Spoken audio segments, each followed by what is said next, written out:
నాకు తెలుసు also lot of people even they do not know how to open the Bible. But beyond all those, వాటన్నిటికంటే కూడా సందీప్ ఎంతో ఎత్తుకు ఎదిగాడు. యేసుప్రభు వారు కదా లూకా 2:52 అక్కడ తల్లిదండ్రులకు ఎలా లోబడి ఉన్నాడు అలా ఉన్నాడు. కానీ మరి ఎందుకు శోధింపబడ్డాడో మనకు కూడా తెలియదు. సంవత్సరం అయింది. ప్రపంచాన్ని జయించే శక్తి యేసుప్రభు వారు మనకి ఇచ్చాడు. దేవుని వాక్యంలో రాయబడినది. బైబిల్ క్రమంగా చదివే వారికి ఈ దినం మనం చదువుకున్న లేఖన భాగానికి అనుబంధంగా 3 నిరీక్షణలు మనకు బైబిల్లో మనకు కనిపిస్తాయి. ఇప్పుడు చదివిన దాంట్లో జీవముతో కూడిన నిరీక్షణ అనే మాట రాయబడ్డది. అంటే జీవము గల నిరీక్షణ. అదే అదే అధ్యాయం 13వ వచనంలో సంపూర్ణ నిరీక్షణ అనే మాట రాయబడ్డది. తీతుకు రాసిన పత్రిక 2వ అధ్యాయం 12వ వచనంలో శుభప్రదమైన నిరీక్షణ అనే మాట కూడా రాయబడ్డది. 3 నిరీక్షణలు మనకు కనిపిస్తాయి. సందీప్ ఒక పాస్టర్ కంటే ఎక్కువగా తన బైబిల్లో చూస్తే అక్కడ ఒక చర్చలో చెప్పాడు, 7 మాటల్లోని కొన్ని భాగాలన్నీ చరిత్ర అవన్నీ రాసుకున్నాడు. చూశాను. ఏమైనా పాస్టర్లు కూడా అలా రెఫర్ చేస్తారో లేదో తెలియదు. పాస్టర్లు చాలా బిజీ కదా. అంత చక్కగా వాక్యం ఎరిగినటువంటి వాడు మనకు ఏమనిపించిందో, ఇప్పటికీ 366 రోజులు గడిచిపోయాయి. ఒక పెద్ద మిస్టరీ లాగా ఉన్నది. అది దేవునికి తప్ప ఎవరికి తెలియదు. మానవులకు ఎన్నో శోధనలు వస్తాయి. ఏలియా రాజులు మొదటి గ్రంథం 18వ అధ్యాయంలో 450 మందిని బయలు ప్రవక్తలను కిషోర్ బాబు గారి గొంతుకొచ్చేశారు. బయలు ప్రవక్తలు అంటే విగ్రహారాధన చేసేవారు. 19వ అధ్యాయం వచ్చే వరకు ఒక ఆడమనిషి మాటకు భయపడి, నా పితరుల కంటే నేను గొప్పవాడిని కాదు ప్రభువా, నన్ను తీసుకో అంటాడు. యూదా అరణ్యంలో బదరి వృక్షం కింద ఒంటరిగా కూర్చున్నాడు. ఇంకా యోనా కూడా ఇప్పుడు ఎండ ఆరంభం. యోనా కూడా కొద్దిగా ఎండ కొట్టే వరకు ఎందుకు ప్రభువా నేను చచ్చిపోతాను మరి అంటే ఆ క్షణం నిజమే. ఇప్పుడు చూస్తే యువత రకరకాల వ్యసనాలకు బానిసలైపోయింది. భయంకరమైనటువంటి పరిస్థితిలో ఉంటున్నారు. అందరూ కాదు, కొద్దిమంది. సందీప్ వాటన్నిటినీ అధిగమించాడు. ఆఫీసు, ఇల్లు, చర్చి తప్ప వేరే ఏది కూడా తనకు తెలియదు. ఆఫీసు, ఇల్లు, చర్చి తప్ప మూడో విషయం తనకి ఏది తెలియదు. అలాంటి వ్యక్తి ఆ కష్టం వచ్చింది, ఏమొచ్చిందో మనకు తెలియదు. ఎలాంటి శోధనలో మనకు తెలియదు. యేసు ప్రభువు కూడా ఎంత వేదన పడ్డాడంటే, ఎక్కువ టెన్షన్ పడితే నరాలన్నీ ఏడికాడికి చిట్లిపోతాయి. యేసు ప్రభువు వారు వేదన పడినప్పుడు ఏం జరిగిందంటే, చెమట ఏమైపోయిందట, రక్త బిందువునే మారిపోయింది. స్వేదరంధ్రాలు ఉంటాయి కదా, చెమట బయటకు వచ్చాయి, అక్కడి నుంచి రక్తం వచ్చిందట.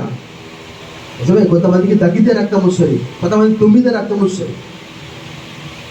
అంత వేదన పడ్డాడు, కానీ అన్ని భరించాడు.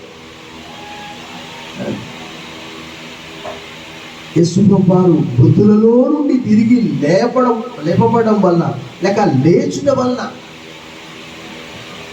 ఆ నిరీక్షణ మనకు కలిగింది. యేసుప్రభువు వారు అన్నిటినీ జయించాడు. హెబ్రీ పత్రిక 12వ అధ్యాయం 2వ వచనంలో రాయబడ్డ రీతిగా ఆయన తన ఎదుట ఉంచబడిన ఆనందము కొరకై అవమానము నిర్లక్ష్యపెట్టి సిలువను సహించి దేవుని కుడిపార్శ్వమున ఆసీనుడయ్యాడనే మాట రాయబడింది. మానవులకు శోధనలు, కష్టాలు, ఆర్థిక సమస్యలు, అనారోగ్య సమస్యలు. నేను కూడా దాదాపుగా 20 సంవత్సరాల నుంచి కిడ్నీ సమస్యతో బాధపడుతున్నా. 2006 డిసెంబర్లో ప్రారంభమైంది. అపవాది అంటాడు, ఇంకా నీ బ్రతికెందుకు, నీకు చచ్చిపో అంటాడు. కానీ నేను ఎప్పుడు కూడా ఒకే ఒకటి దావీదు చెప్పినటువంటి మాట నేను జ్ఞాపకం చేసుకుంటాను. 118వ కీర్తనలో దావీదు అన్నాడు, నేను చావను, సజీవుడనై యెహోవా క్రియలు వివరించేదను. యెహోవా నన్ను కఠినంగా శిక్షించను కానీ ఆయన నన్ను మరణానికి చచ్చిపోయినప్పుడు చచ్చిపోతా.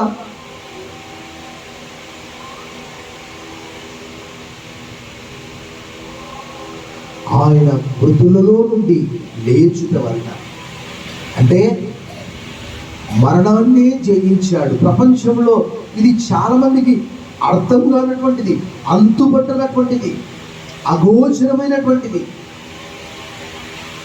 అన్ని నమ్ముతారు, అవసరమైతే పోయి చూస్తారు, కానీ యేసు ప్రభు చనిపోయి సమాధి చేయబడి తిరిగి లేపబడ్డాడయ్యా అంటే ఎవరు నమ్మరు. కారణం ఏంటంటే అంతే, మానవ హృదయము. బైబిల్లో రాయబడ్డది కదా, యెషయా గ్రంథంలో చెప్పబడ్డ మాట అపోస్తలుల కార్యం 28లో రాయబడ్డది. యెషయా గ్రంథం 6వ అధ్యాయంలో, వారు చూచుట మట్టుకు చూస్తారు కానీ తెలుసుకోలేదు, వినుట మట్టుకు వింటారు కానీ గ్రహించరు అనే మాట రాయబడింది. అది యెషయా గ్రంథం 6లో ప్రవక్తతో చెప్తాడు. దాన్ని అపోస్తలుల కార్యం 28వ అధ్యాయంలో అదే యెషయా అంటే, ప్రభువా నేను తెలియజేసిన సమాచారం ఎవరు నమ్మాను? ఆ యేసయ్య ఈ లోకానికి వచ్చి నశిస్తున్నటువంటి మానవుల కొరకు చచ్చిపోయిన తర్వాత, మా అత్తమ్మ అంటది, చచ్చిపోయిన తర్వాత నరకానికి పోయేది, పరలోకానికి పోయేది ఎవరు చూస్తారు అంటది. యేసు ప్రభువు వారు ఏం చెప్పారు? యోహాను సువార్తలో ఎన్నోసార్లు, యోహాను సువార్త 3:13లో ఏం చెప్పాడు? పరలోకము నుండి దిగి వచ్చిన వాడే, అనగా మనుష్య కుమారుడే తప్ప పరలోకములకు ఎక్కిపోయిన వాడెవడు? యోహాను సువార్త 14వ అధ్యాయంలో నేను తండ్రి వద్దకు వెళ్తున్నానంటే ఫిలిప్ అన్నాడు 14:9లో, ప్రభువా మాకు తండ్రిని మాత్రం కనపరచు, అంతే చాలు. ఏంటి ఫిలిప్, నీవు ఇంతకాలం నేను మీతో కూడా ఉన్నాను కదా, నన్ను చూసిన వాడు తండ్రిని చూసినట్టు. ఆయన మన కష్టములు, యెషయా గ్రంథం 63:9లో, వారి యావత్ బాధలు ఆయన బాధనందెను, తన సన్నిధూత చేత వారిని రక్షించెను, ప్రేమ చేత తాలిమి చేత వారిని ఎత్తుకొనుచు మోసుకొనుచు వచ్చేదనే మాట రాయబడింది. కష్టం వచ్చిందని మనం నిరీక్షణ గల ప్రజలం. పరిశుద్ధాత్మ దేవుడు మనతో కూడా ఉండి నడిపించేవాడు. ఇప్పటికి సంవత్సరం అయినప్పటికీ కూడా అది ఒక మిస్టరీ లాగా ఉన్నది. ఎంతో నెమ్మదిపరుడు, శాంతపరుడు.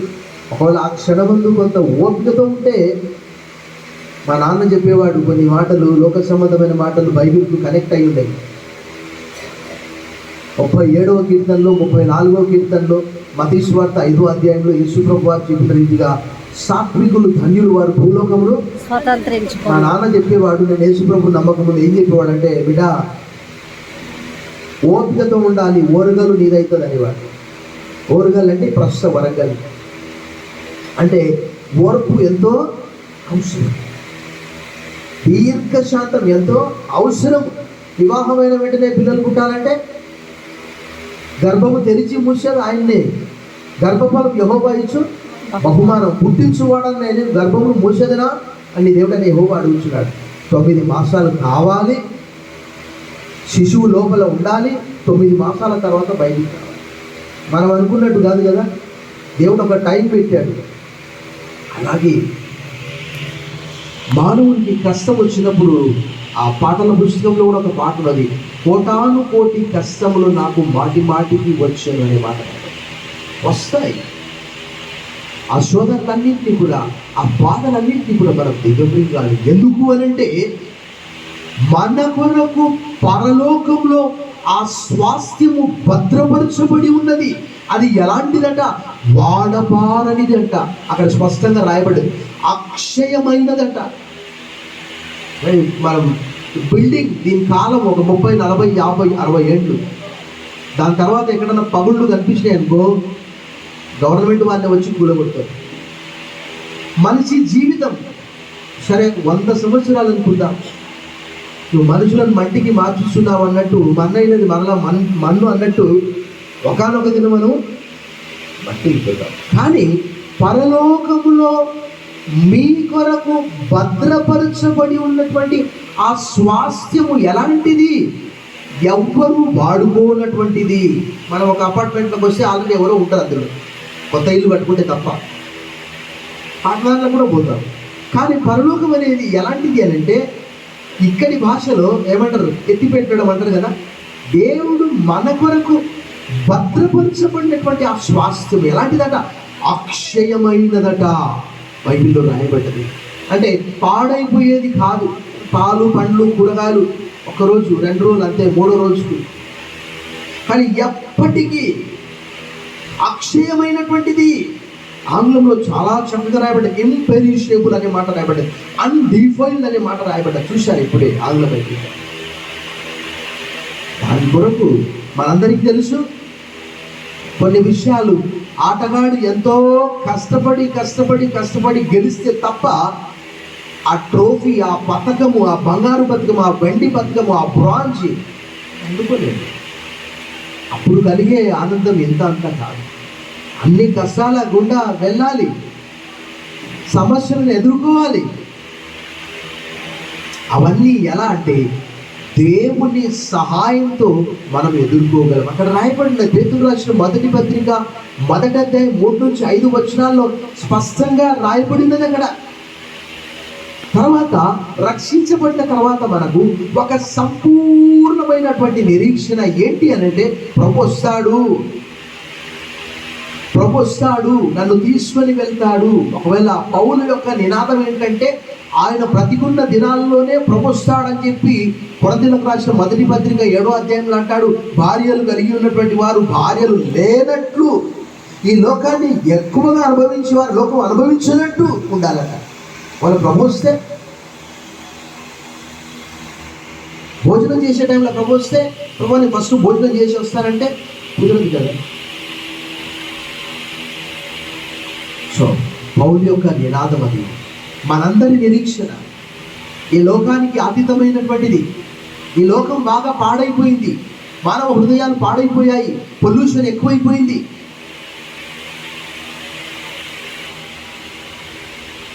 ఆ పరలోకం ఎంతో అందమైనటువంటి పట్టణం. దాని కొరకే ఈ ప్రయాస అంటారు. ఈ లోకానికి వేరే జీవించాలని చెప్పి అపోస్తలుల కార్యం 2వ అధ్యాయంలో మేము ఏం చేయాలి అని 2వ అధ్యాయం 37వ వచనంలో వాళ్ళు అడిగారు. వారి హృదయంలో నొచ్చుకొని పొడవుబడి ఆయన అన్నాడు 38, 39 వచనాలు, ఈ లోకానికి వేరే మీరు రక్షణ పొందండి. లోకమును దాని ఆశలు గతించును కానీ దేవుని చిత్తమును జరిగించు వాడు నిరంతరము నిలుచును. ఏంటి దేవుని చిత్తం? మీరు పరిశుద్ధులగుటయే, జారత్వములకు దూరంగా పారిపోటే దేవుని చిత్తం, విగ్రహారాధనకు దూరంగా పారిపోటే దేవుని చిత్తం, ఈ లోకస్తులతో కలిసి వారి ప్రకారం జీవించకుండా ఉంటే దేవుని చిత్తం.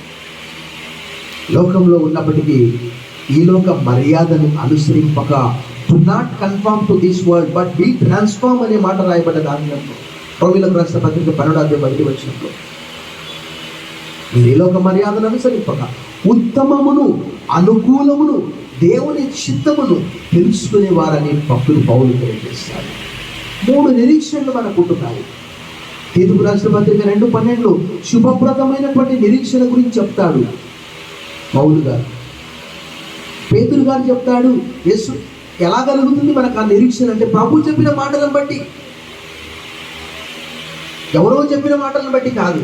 ప్రభు అన్నాడు కదా, నా తండ్రి ఇంట అనేక నివాసములు కలవు, లేనేడు నేను మీతో నేను వెళ్ళి మీ కొరకు స్థలం సిద్ధపరుస్తాను. బైబిల్ గ్రంథంలో రాయబడ్డది. బిల్లీగ్రామ్ గారు చెప్పిన మాట చాలా మందిని ఆశ్చర్యపరిచింది. ఏంటంటే, don't believe that Billy Graham has died. Billy Graham గారు చనిపోయారంటే ఎవరు నమ్మతండి. కారణం ఏంటంటే అడ్రస్ మారిపోయింది. భూలోకంలో ఉండేవాడు పరలోకంలోకి వెళ్ళిపోయాడు. బైబిల్ గ్రంథంలో ఎంతమంది హనోకు దేవుడితో కూడా నడిచి ఆదికాండం 5వ అధ్యాయంలో దేవుడితో కూడా వెళ్ళలేదు. ఏలియా గారు రాజులు 2వ గ్రంథము 2వ అధ్యాయం 16వ వచనంలో అగ్ని రథములతో గుర్రములతో పరలోకానికి ఆరోహణమైపోలేదా? మరణాన్ని రుచి చూడకుండా యేసుప్రభు వారు చనిపోయి సమాధి చేయబడి తిరిగి లేపబడలేదా? ఎన్ని రుజువులు చూపించలేదు 40 దినాలు. ఇది కదా జీవం గల నిరీక్షణ. అన్ని నమ్ముతున్నాం మనం, ఎక్కడో ఏదో ఉందంటే వెళ్తున్నాం. మానవ హృదయంలో ఉన్నటువంటి అపనమ్మకం. రోమీయులకు రాసిన పత్రిక 14:23లో పౌలు గారు అంటాడు, విశ్వాస మూలము కానిది ఏదో అదే పాపం అంట. విశ్వాస మూలము కానిది ఏదో అదే పాపం అంట. యోహాను సువార్త 20:28లో ఎవరితో? తోమాతో అన్నాడు, తోమా, నువ్వు చూసి నమ్మావు, చూసి నమ్మిన వారి కంటే చూడక నమ్మిన వారు ధన్యులు. అదే పేతురు అంటాడు, ఏమంటారు తెలుసా? అద్భుతమైనటువంటి మాట. పేతురు రాసిన మొదటి పత్రిక 1:8లో చెప్పరాశక్యమును మహిమాయుక్తములైన ఆనందం గల వారై సంతోషించున్నారు. ఇప్పుడు మీరు ఆయనను చూడకపోయినను ప్రేమించుచున్నారు. ఎందుకంటే యోహాను రాసిన మొదటి పత్రిక 4వ అధ్యాయంలో మొట్టమొదట ఆయనే మనను ప్రేమించాడు. దేవుడు ప్రేమ స్వరూపి. యోహాను రాసిన మొదటి పత్రిక 4:8లో గాడ్ ఈజ్ లవ్. మనం కాదు ఆయన ప్రేమించింది. దేవుడు లోకమును ఎంతో ప్రేమించాడు కాక ఆయన తన అద్వితీయ కుమారునిగా పుణ్యవాని యందు విశ్వాసముంచు ప్రతి వాడు నశింపక నిత్యం పొందినట్లు ఆయన అనుగ్రహించాడు. For God so loved the world that he gave his only begotten son. Whoever believes in him shall not perish but may have an eternal life. जो कोई उसके ऊपर ईमान लाए हलक ना हो बल्कि हमेशा की जिंदगी पाए. ఆ నిత్య జీవం ఇవ్వడానికే కదా వచ్చింది. ఆయన అంత శ్రమపడ్డది, కష్టపడింది, శిలువ మరణం అనుభవించింది, శాపగ్రాహి అయి. గలతీయులకు రాసిన పత్రిక 3వ అధ్యాయం 13-14 వచనాలు ఆయన శాపగ్రస్తుడై మన కొరకు ఆశీర్వాదం ఇచ్చాడు. ఇదే కదా ఆ పరలోకంలో మన కొరకు భద్రపరచబడి దాచబడి ఉన్నటువంటిది. పేతురు రాసిన మొదటి పత్రిక 1:5లో ఇందాక చదివాం. దాని కొరకే కదా ప్రయాసపడేది. భక్తులందరూ ఆ సన్నివేశం కొరకే కదా. అది ఎంత ఆనందకరమైన, ఎంత సంతోషకరమైన సన్నివేశం అది. అక్కడ మరణం ఉండదు, దుఃఖం ఉండదు, ఏడుపు ఉండదు, బాధ ఉండదు, దప్పిక ఉండదు, ఏది ఉండదు అంటాడు పేతురు. పేతురు రాసిన మొదటి పత్రిక 5:10 తన నిత్య మహిమకు క్రీస్తునందు మిమ్మును పిలిచిన సర్వకృపానిధియగు దేవుడు కొంచెం కాలం మీరు శ్రమ పడిన పిమ్మట ఆయనే మిమ్మును పూర్ణంగా చేసి స్థిరపరిచి బలపరచి. కొంచెం కాలం అంటే అబ్రహాం 25 సంవత్సరాలు ఎదురు చూశాడు, నిరీక్షణ, శోధించబడ్డాడు. కుమారుడు పుట్టిన తర్వాత కూడా ఈ ఒక్కగానొక్క కుమారుడు నాకు ఇచ్చే అన్నాడు.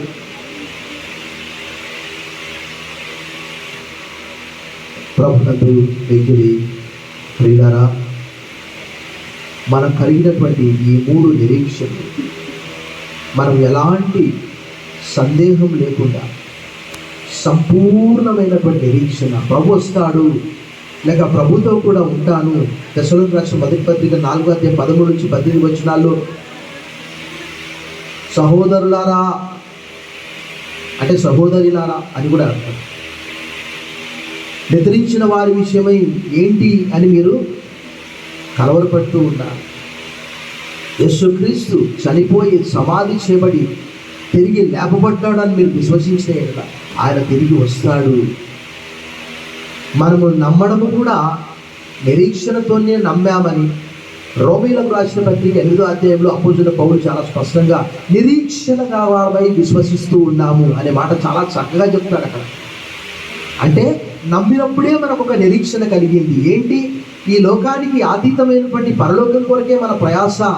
మన ఎదుట ప్రత్యక్షం కాబోయే మహిమ ఎదుట ఇప్పటి కాలం శ్రమలు ఎన్నదగినవి కావని ఎంచు ఉన్నాం. రోమా 8:18 ఒక సంపూర్ణమైనటువంటి నిరీక్షణ కలిగి పేతురు రాసిన మొదటి పత్రిక 1:13లో పేతురు గారు తెలియజేసేది ప్రభు ప్రత్యక్షమైనప్పుడు మీకు వాడబారని కిరీటం ఇస్తాడయా. ఆ కిరీటం ఎవరికి కావాలా? ఇక్కడే తిని చస్తా, తాగి చస్తా అనేది కూడా యెషయా గ్రంథంలో రాయబడింది. రేపు చనిపోదు కనుక తిందము త్రాగు, పరలోకం ఉందో లేదో తెలియదు, అపనమ్మకము, అవిశ్వాసము.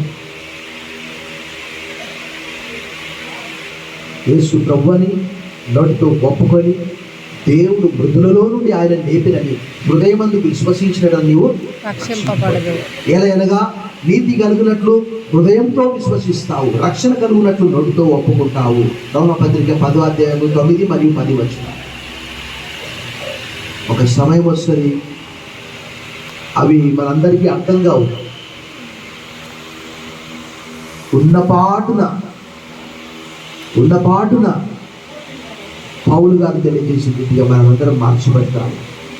ఆ క్షణము దేవునికి మాత్రమే సాధ్యము. మానవులకు అతీతమైనటువంటి దేవుడు వెలుగు కమ్మని పలకగా వెలుగాయను. నేను ఈరోజు 10:50 బయటికి వెళ్ళినప్పుడు చూస్తే ఎండ ఒక 1000 వాట్స్ లాగా ఉన్నది. ఎన్ని బల్బులు పెట్టినా కూడా ఇంత ఎండ రాదు. దేవుడు ఎలా కలగదీశాడు? పగటికి సూర్యుడు, రాత్రికి చంద్రుడు, సర్వ సృష్టిని కలగజేసినటువంటి దేవుడు నరులను మరలా ఆయనైతే పిలుస్తూ ఉన్నాడు. ఆయనతో కూడా మనము సదాకాలం ఉంటామని తెస్సలోనికీయులకు రాసిన మొదటి పత్రిక 4:18 వచనంలో ఈ మాటలను బట్టి మీరు ఒకరినొకరు ఆదరించుకోనండి, ఇదిగో ప్రభుతో కూడా సదాకాలం ఉంటాము అని పౌలు తెలియజేశాడు. ఆ క్షణం కొరకే, ఆ సమయం కొరకే, తాత్కాలికమైనటువంటి వాటి కొరకు పరలోకాన్ని కోల్పోతామా? పౌలు గారు అంటారు, నేను వెడలిపోయి క్రీస్తుతో కూడా ఉండేట్లా మరీ మేలు అంటాడు. ఫిలిప్పీయులకు రాసిన పత్రిక 1వ అధ్యాయంలో. బ్రతుకుట క్రీస్తే, చావైతే లాభం. కానీ ఇక్కడ కూడా కొన్ని పనులు మనం చేయాలి. మన పొరుగు వారిని ప్రేమించాలి, పొరుగు వారికి సువార్తను ప్రకటించాలి, భర్త భార్య ధర్మం జరిగించాలి, సంతానం కలగాలి, వారికి దేవుని వాక్యం నేర్పించాలి, సండే స్కూల్కి వెళ్ళాలి, చదువుకోవాలి, గొప్పవారు కావాలి, దేవునికి మహిమ, కుటుంబానికి మంచి పేరు తీసుకొని రావాలి. అందరూ నమ్మిన తర్వాత ఇమీడియట్గా చనిపోతే ఇంకా సువార్త ఎవరు చెప్తారు? సాక్ష్యం ఎవరు ఇస్తారు? మరి చచ్చిపోయిన వారు చెప్తే ఎవరైనా నమ్ముతారా? సో ఈ 3 నిరీక్షణలు, ఒక శుభప్రదమైన నిరీక్షణ, ఒక జీవం గల నిరీక్షణ, అంటే ప్రభు చనిపోయే సమాజం తిరిగి లేపబడ్డాడు కాబట్టి ఆ నమ్మకంతో ఒక సంపూర్ణ నిరీక్షణ. ఖచ్చితంగా ఆయన వస్తాడు, ఆయన నన్ను తీసుకొని వెళ్తాడు అనే ఈ 3 నిరీక్షణ. మరి అక్కడ ఏమున్నదంటే, అక్కడ కల్మషం లేనటువంటి ఆ స్వాస్థ్యం అక్కడ ఉండదని పౌలు గారు తెలియజేస్తున్నారు, పేతురు గారు కూడా తెలియజేస్తున్నారు. నా కొరకు మాత్రమే కాదు, నా వల్ల ఎంతమంది ప్రయాసపడతారో వారందరి కొరకు కూడా ఉన్నది. అంటే నేను మంచి పోరాటం పోరాడాను, నా పరుగు కడగొట్టించాను, నా విశ్వాసం కాపాడుకున్నాను, నా నిమిత్తము నా కొరకు నీతి కిరీటమించబడ్డది. నా కొరకు మాత్రమే కాదు, నా వలె మన విశ్వాస జీవితం అనేది ఒక పరుగు పందెం లాంటిది. పరిగెత్తు. పరిగెత్తడానికి ప్రభువే బలం ఇస్తాడు, పరిగెత్తడానికి ప్రభువే శక్తి ఇస్తాడు. ఈ కుటుంబము హెబ్రీ పత్రిక 13:5 ప్రకారము నేనేమాత్రం విడువను ఎడబాయని చెప్పాడు. చెప్పినటువంటి వాడు మనిషి కాదు. హెబ్రీ పత్రిక 13:6 ప్రభువే చెప్పాడు. కాబట్టి ఈ 12 మాసాలు 53 వారాలు దేవుడు వారిని ఆదరించాడు. మరి వారికి ఇక మీదట కూడా ఈ మాటలు చేత తెస్సలోనికీయులకు రాసిన మొదటి పత్రిక 4:18 ప్రకారం 94వ కీర్తన 19వ వచనం ప్రకారం ఈ గొప్ప ఆదరణ నా ప్రాణమునకు నెమ్మది కలుగజేయుచున్నది. 94:19. సో వారికి ప్రభువే అలాంటి ఆదరణ కలగజేసి ఆదరించి ఆదరణకర్త అయినటువంటి దేవుడు వారికి తోడుగా ఉండాలని, యుగ సమాప్తి వరకు నేను మీతో కూడా ఉంటానని వాగ్దానం చేసినటువంటి దేవుడు నమ్మదగిన దేవుడు. అలాంటి దేవుడిని మనం సేవిస్తున్నామని పూర్తి నమ్మకంతో, విశ్వాసముతో, నిరీక్షణ కలిగి ఈ కుటుంబము జీవించాలని ఈ ప్రభు మాటలతో వారికి హెచ్చరిక, ఆదరణ కలిగినగాక. ఆమేన్. సమయంలో